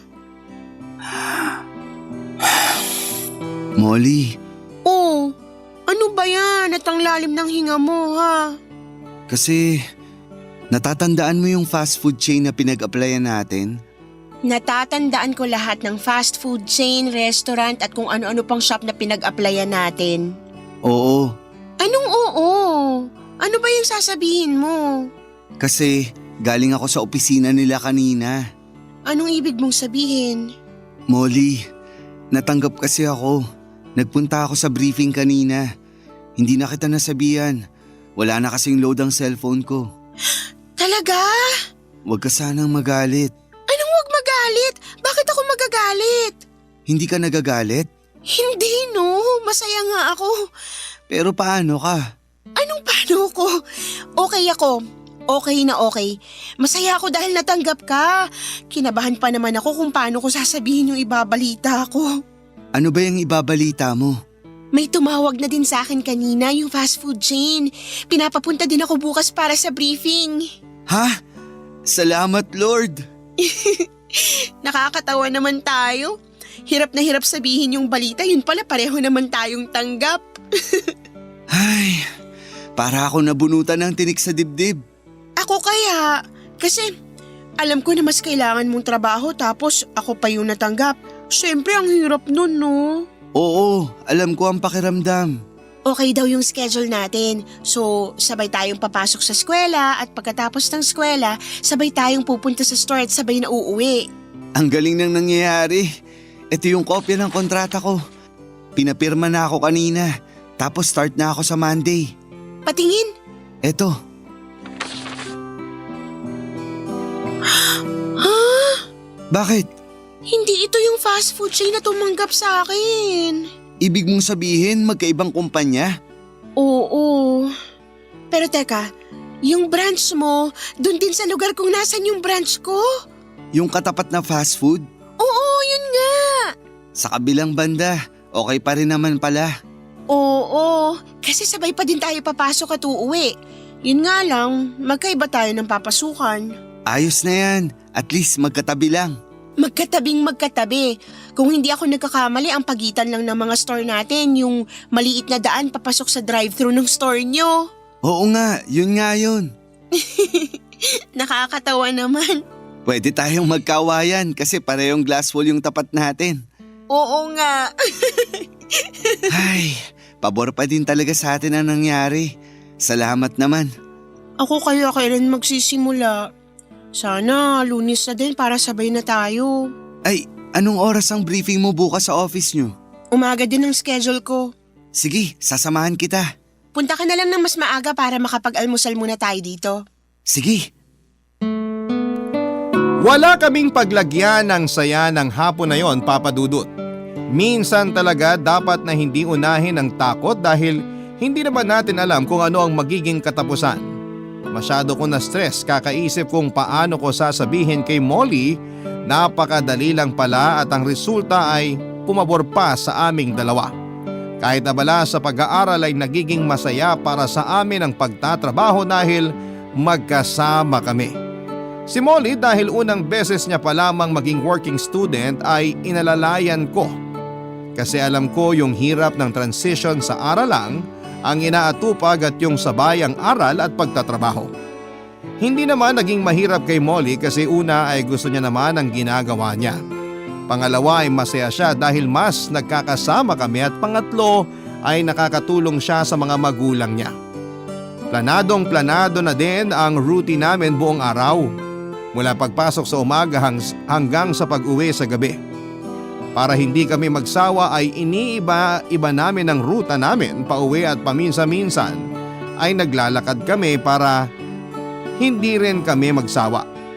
Pag maaga akong lalabas sa duty ko ay pumapasok muna ako sa store nila Molly at doon ko siya hinihintay. Amen. Barangay Love Stories. Barangay Love Stories. Papadudot masaya kami sa trabaho namin, sa nangyayari sa amin at sa gawin namin kapag pauwi na. Pero hindi ko naisip na magbabago pala yon dahil sa mga pulisiya ng pinagtatrabahuhan namin. Kinausap ako ng management ng store namin na hindi daw ako pwedeng pumasok o pumunta sa store nila Molly. Kahit tubarin ko pa daw ang uniforme ko dahil para daw mas gusto ko ang produkto nila kesa sa amin. Kahit na anong paliwanag ko ay hindi ito pinakinggan ng manager ko. Sa halip ay mas uminit pa ang ulo niya sa pagpapaliwanag ko. Hindi daw ako pwedeng kumain ng produkto ng kabila habang nagtatrabaho pa ako sa fast food kung saan ako nagtatrabaho. Tinakot pa niya ako na pwede niya akong tanggalin kapag naulit pa ang mga bagay na sinabi niya. Ang pinaka hindi ko maintindihan ay hindi daw kami pwedeng makitang magkasama ni Molly ilang metro mula sa pinagtatrabahuhan namin. Sa makatuwid po ay hindi kami pwedeng magkasabay, mag-usap o magtinginan ni Molly. Kailangan ko po ang trabaho ko kaya sumang-ayon na lamang ako sa kanya. Kaya ng araw na yon ay nag-message na lamang ako kay Molly na sa ikalawang kanto na lamang kami magkita pag uwi. Sumang-ayon naman po siya.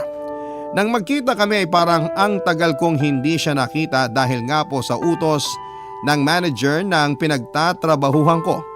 Saka kami nag-usap at doon ko lang nalaman na sinabihan din pala siya sa kanila. Pero hindi kasing grabe nang sinabi sa akin ay sinabihan lang siya na huwag papasok sa amin kung naka-uniforme kahit naka-jacket pa ito. Yun lang naman po ang sinabi sa kanya, Papa Dudut.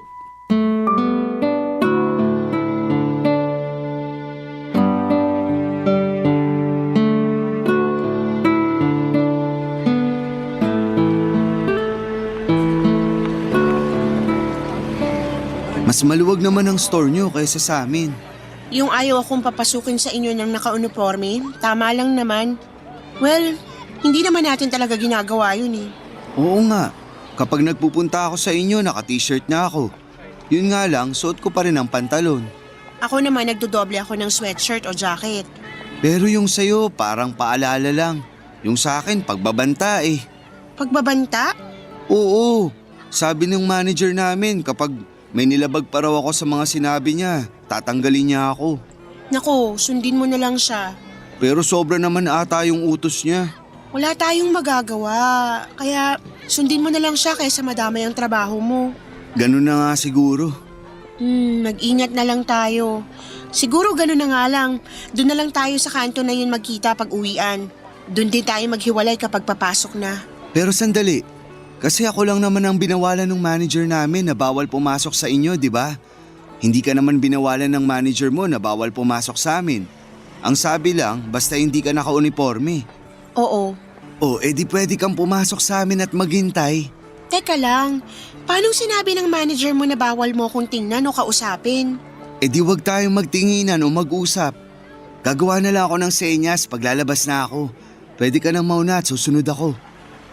Nakakatakot yan. Baka mapahamak pang trabaho mo. Yun naman ay kung sakaling mauuna kang lumabas. Ayoko kasi maghihintay ka dyan sa kanto mag-isa. Huwag mo akong alalahanin, kaya kong sarili ko. May kain na naman dyan. Doon na muna ako tatambay. Pero... Naku Landon, huwag na tayong magpilit. Baka ikaw naman ang magipit. Hayaan mo na, konting sakripisyo lang naman. Sige, sabi mo eh. Masaya ka ba sa trabaho mo? Oo, okay naman ang mga kasama ko. Maliban na nga lang sa manager namin. Halos lahat sila inis dun sa manager namin, pero wala na lang umiimik.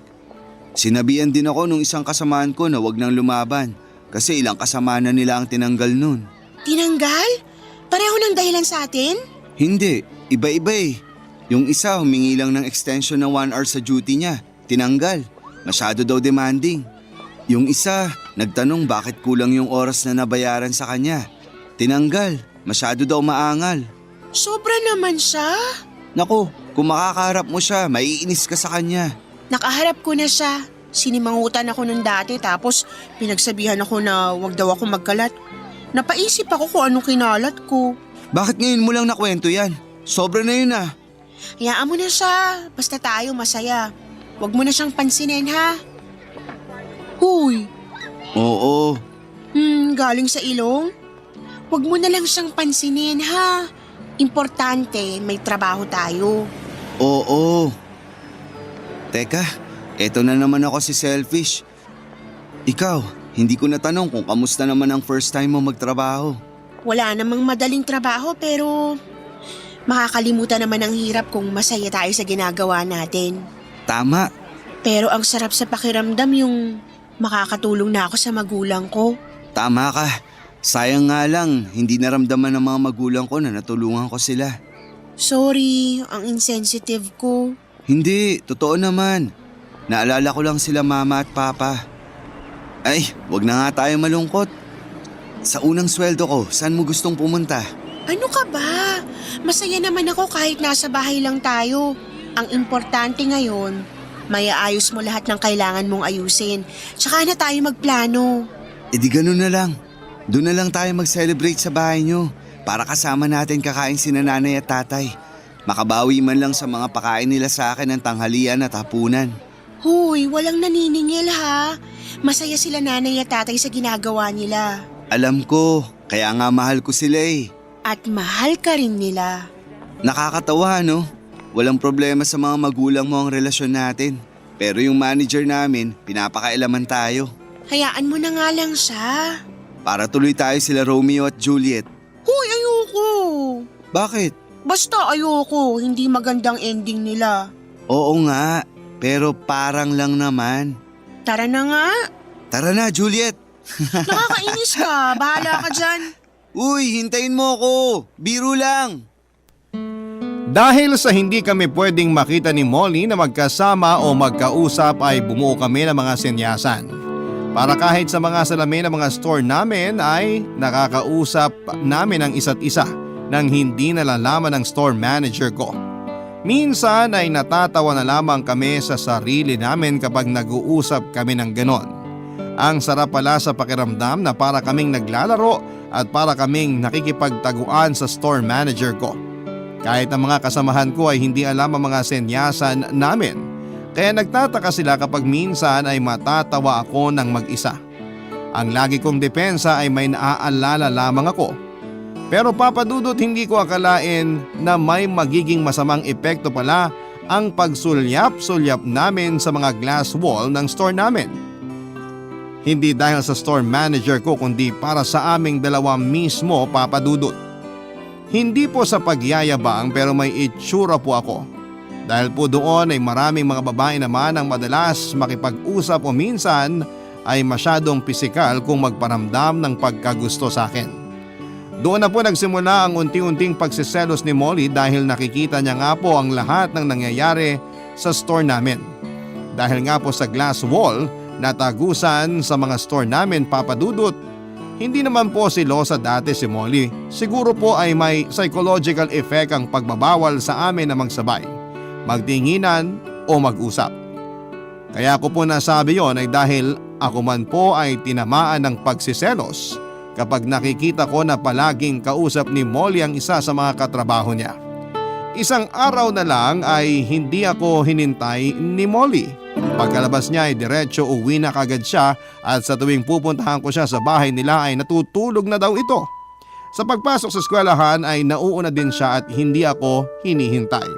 Sa eskwelahan naman ay lagi siyang nagbabasa at ayaw magpaistorbo. Malalaman ko na lamang na umalis na at pumasok na sa store nila. Isang linggo na ganon kami. Hindi din siya sumasagot sa mga messages ko sa kanya, Papa Dudut. Sabay din po kami ng day off dahil nga po sa schedule na pinasa namin noong nag-apply kami. Kaya umaga pa lamang ay pumunta na ako sa bahay nila, Papa Dudut.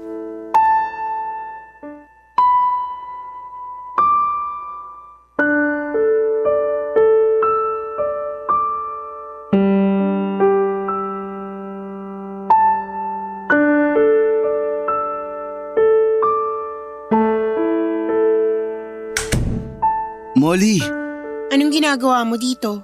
anong ibig mong sabihin? Palagi naman ako nagpupunta dito Aalis ako. Day off natin, saan ka pupunta? Bakit kailangang malaman mo? Molly, isang linggo na tayong hindi nagkakausap. Nagkikita man tayo, hindi ka din naman nakikipag-usap. Pagpupuntahan kita, lagi kang tulog sa umaga. Lagi kang nakaalis na. Hindi ba dapat sabay tayong papasok? Mabuti na yon para iwas sa store manager mo. May sistema naman tayo para hindi niya tayo makita. Mabuti na yung nag-iingat. Baka mahuli pa tayo. Molly, mahigit 2 buwan na nating ginagawa yun. Hindi naman tayo nahuhuli. Bakit bigla mong naisip na mahuhuli tayo? Basta. Anong basta? Tsaka na tayo mag-usap. Kailan? Palagi mo akong iniiwasan. Busy lang ako. Saan? Bakit kailangan mong malaman? Kasi ganun tayo. Yun tayo. May kailangan akong bilhin. Sasamahan kita. Wag na. Gusto ko. Ang gusto mo lang bang masusunod? Wala bang kwentang desisyon ko? Sasamahan lang naman kita. Lagi naman tayong ganun. Baka oras na para maiba naman. Anong maiba? Bakit? Gusto mong ibahin?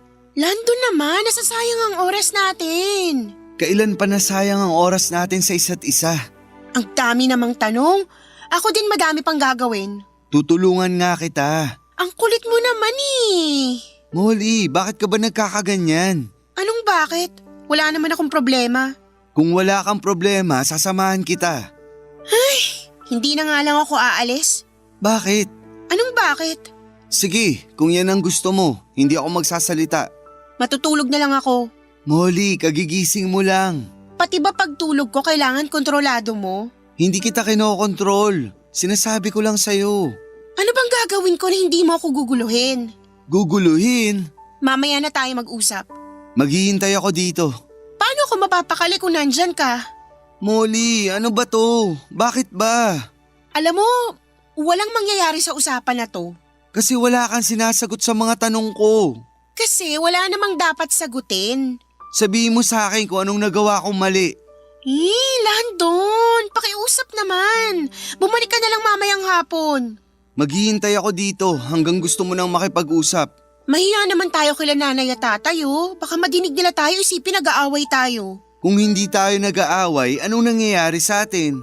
Wala akong inaaway. Mas masakit pa sa inaway ang ginagawa mong pananahimik.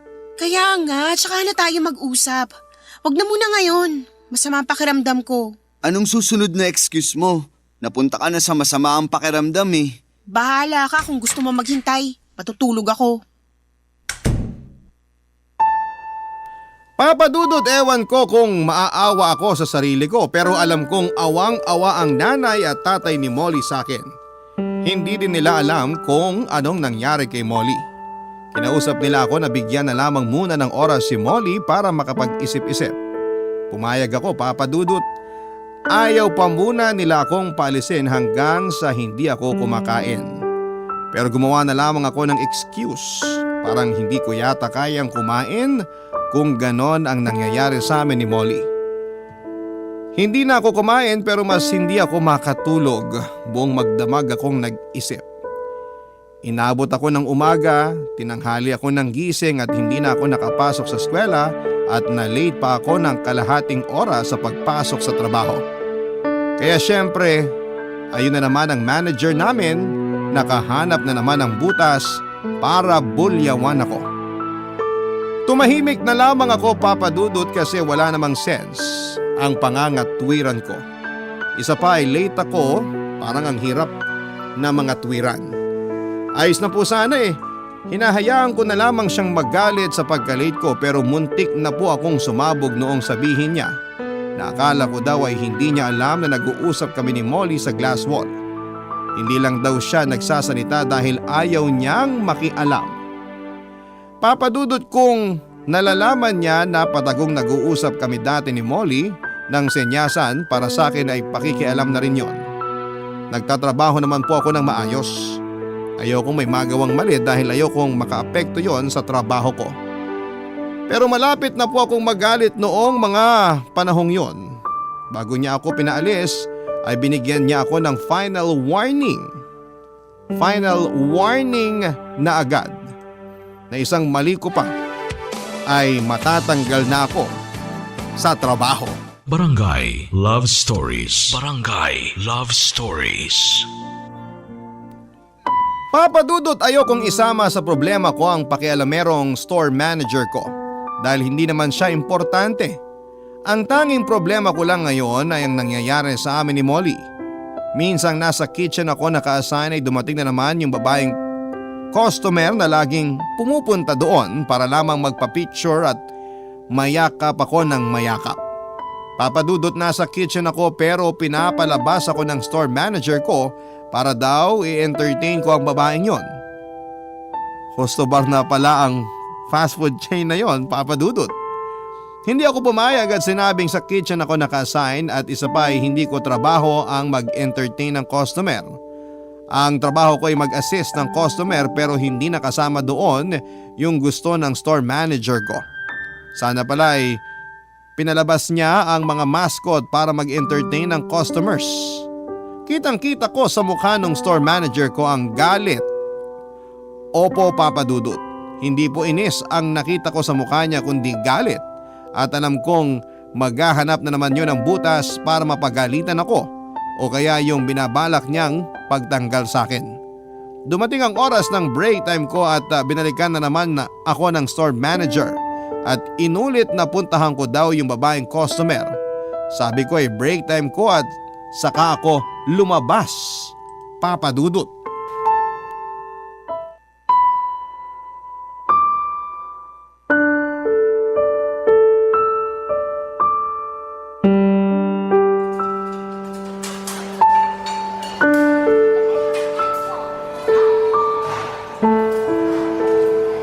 Molly, Anong ginagawa mo dito? gusto kitang makausap. May trabaho ko. Di ba may trabaho ka rin? Break time ko naman. Ako hindi, kaya hindi ako pwede makipag-usap. Sige, alam ko naman na magbe-break ka na rin kaya maghihintay ako. Ano bang ginagawa mo? Hihintayin kita. Nag-iisip ka ba pag nakita ka ng store manager nyo? Hayaan mo siya. Gusto mo bang mawala ng trabaho? Mawalan na ng trabaho, wag lang ikaw ang mawala. Baliw ka na talaga. Halika nga, doon tayo sa likod. Magkita tayo doon.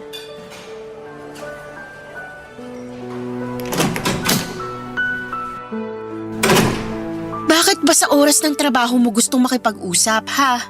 Bakit hindi? Iniiwasan mo ako. Pagpupuntahan kita sa hapon, pinapasabi mo tulog ka na. Pagsusunduin kita sa umaga, laging nakaalis ka na. Ano bang problema? Tinatanong mo talaga sa akin? Oo, kasi gusto kong marinig sa'yo. Hindi yung pinapatay mo ko sa katahimikan mo. Masaya ka ba? Sa nangyayari ngayon? Hindi. Ako din. Hindi ako masaya sa mga harap-harapan mong pakikipaglandian sa mga babae. Molly, ano ka ba naman? Alam mo naman na hindi ko gagawin yun. Ah, hindi. Kung ayaw mong makita ko, edi ipasimento mo kaya yung salamin nyo. Wala akong ginagawa. Nakikipaglandian ka nga. Kinakausap ko lang sila kasi customer sila. Wow! Dapat ba lahat ng customer niyayakap? Hindi ko sila niyayakap. Kung may nakikita kang ganun, sila ang yumayakap sa akin, hindi ako. Pwede mo namang iwasan. Pero yung store manager ko, pinagsasabihan ako na wag ko raw bastusin ang mga customer. Pag kinakausap daw ako, makipag-usap ako at wag aalis. Ayun, nakahanap ka ng excuse. Buti na lang masama ang ugali ng store manager mo, kaya pwede mo siyang gamitin. Siya talaga ang nagsabi nun. Ikaw din naman, sinabi mo sa akin na wag na lang kumontra sa kanya para hindi madamay ang trabaho ko. Hindi ko alam. Anong hindi mo alam? Bakit hindi mo sabihin na nagsawa ka na din sa akin? Ano bang sinasabi mo? Totoo naman, diba? Saan ba galing yung iniisip mo? Nakikita ko dati na may mga ganong babae na lumalapit sa'yo pero nakikita ko kung paano mo sila layuan kaya malaking tiwala ko sa'yo. Pero ngayon iba na eh. Dahil nga sa store manager ko. Tapusin na natin ang usapan na to. Bakit? Dahil ba naghihintay na yung katrabaho mo? Bakit? Sabay ba kayo kakain? Anong sinasabi mo? Ako, hirap akong umiwas sa mga customer. Pero ikaw, kung makadikit sa katrabaho mo, walang kahirap-hirap. Bastos ka! Napakawalang hiya mo. Molly, sorry. Hindi ko sinasadya. Layuan mo na ako, Landon. Ayoko makita ka kahit kailan. Molly, wag naman ganito. Bitiwan mo ako! Molly, uminahon ka. Bitiwan mo ako! Molly naman. Umalis ka na! Molly! Bumalik ka na sa trabaho mo. Molly, mahal kita. Bumalik ka na, baka malaman ng store manager mo na nandito ka. Molly! Papasok na ako. Papadudot alam kong hindi sinasadya ni Molly ang pagsampal sa akin at ang pagtaas niya ng boses. Naramdaman ko po yun bago siya pumasok sa store nila. Yun nga lang po halos parang iskandalo ang nangyari dahil may mga taong nasa paligid na napatingin sa amin. Gaya nga po ng inaasahan ay nakarating yon sa store manager ko at walang pakundangan niyang sinabi na huwag na akong pumasok kinabukasan. Kunin ko na lang ang huling sweldo ko sa katapusan ng buwan. Papadudot, napakahalaga sa akin ang trabaho ko. Pero sa totoo lang po ay parang hindi ko iniinda yon noong panahon na yon. Ang lahat po ng atensyon ko ay nasa nangyayari sa amin ni Molly. Para sa akin kung mawawala si Molly parang wala na din namang halaga ang mga ginagawa ko sa buhay. Malaki ang pangarap ko para sa aming dalawa kaya sinabi ko sa sarili ko na kailangan kong ayusin kaagad ang nangyayari. At hindi ko maaayos ay bahala na kung ano ang mangyari. Sobrang depresyon ang naramdaman ko, Papadudot. Ang hirap, ang sakit. Hindi po sa sumusuko ako pero gusto kong makausap si Molly sa huling pagkakataon. Matapos yun ay mananahimik na ako kung ayaw na niya sa akin. Kinabukasan ay naglakas loob ako na puntahan si Molly sa bahay nila. Pinapasok na ako ng nanay niya at nakaupo na lamang ako sa may sofa nila, balisa at hinihintay siya. Nakausapin ako, Papadudot.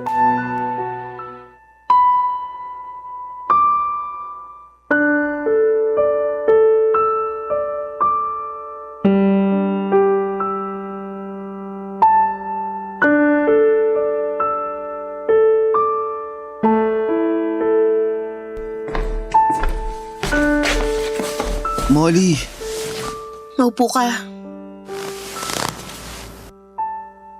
kamusta ka? Mabuti naman ako. Ikaw? Hindi totoo yan. Ha? Hindi totoong mabuti ka. Anong totoo, Landon? Totoo? Kumusta ka? Yung totoo, hindi mabuti. Ako rin, hindi mabuti. Molly, sana diretsuhin mo na ako. Bakit ka ba nagagalit sa akin? Bakit bigla-biglang nag-iba ang tingin mo sa akin? Dahil dun sa babaeng madalas na kayakap mo. Hindi ko siya niyayakap. Maniwala ka. Kaya ako lang kinakausap yon dahil inuutos ng store manager ko. Totoo yan. Oo, naniniwala na ako. Nakausap ko ang isa sa mga kasama mo. Kinuwento niya sa akin kung paano kamanduhan ng store manager niyo. Patawarin mo ko Sana kinausap muna kita bago ko naniwala sa nakikita ko. Alam mong mahal na mahal kita. At hindi nagbago, nagbabago at lalong hindi magbabago yun. Patawarin mo ko. Wala kang kasalanan. Biktima lang tayo ng mga sitwasyon. Mahal kita, Landon. Molly, napakasarap madinig ng sinabi mo. Yan lang ang mahalaga sa akin. Paano ka na ngayon? Ha? Naikwento din sa akin ng kasama mo na tinanggal ka sa trabaho dahil tinanggihan mong utos ng store manager niyo na i-entertain yung babaeng yun. Oo. Di bale, maghanap tayo ng ibang trabaho. Marami pang mas magandang trabaho para sa'yo. Sa totoo lang, ngayon ko palang nararamdaman yan na wala na pala akong trabaho. Kasi ang mas importante sa akin nun, ang maayos ang nangyayari sa atin. Patawarin mo ko. Dinala kita sa ganong sitwasyon. Nagsisisi na ako sa mga nagawa ko. Huwag mo nang sisihin ang sarili mo. Sabi mo nga na marami pang naghihintay na mas magandang trabaho para sa akin. Tama, Ikaw, kamusta ang trabaho mo? Landon. Bakit? Ano nangyari? Tinanggal din ako sa trabaho. Ha? Bakit? Nung araw na napagtaasan kita ng boses, nadinig nung store manager ko sa loob. Nag-iiskandalo daw ako dun pa sa loob ng teritoryo ng trabaho ko at nakauniforme pa. Sorry, Molly. Oh, wala ka namang kasalanan eh. Ako'y nagtaas ng boses. Isa pa, hindi ko naman dapat ginawa yun. Kaya ako din, mas importante sa akin yung tayo kaysa pagkawala ng trabaho ko. Pero paano ka na? Kaya pa naman. Magsusubok pa din ako na maghanap ng trabaho. Sabay tayo. Sasamahan kita. Sige, sana lang wag na maging gaya ng dati. Mas marunong na tayo kaya kaya na natin ang ganong klaseng sitwasyon. Basta sana, wag nating kakalimutan na mahal natin ang isa't isa. Tama ka. Kamusta sila nanay at tatay? Hindi ba kinakapos? Magaling namang mag-budget si nanay kaya kumakasya naman ang sweldo ni tatay. Nahihiya na ako sa kanila. Bakit naman? Marami na silang nagawa sa akin. Sana makaganti na ako sa kanila. Ayang ka na naman eh. Walang naniningil sa'yo. Alam ko naman yun. Basta gusto ko talagang bumawi. Kaso nga nangyari na naman to. Alin, yung pag-aaway natin o yung pagkawala mo ng trabaho? Unang beses pa lang naman natin nag-away. Knock on wood. Bakit? Ayoko nang maulit yung mag-aaway tayo. Oo nga. Ang lakas naman ng katok mo. Baka akalain nila nanay at tatay may kumakatok. Meron naman talaga. Ha? Meron ba? Oo, tayo.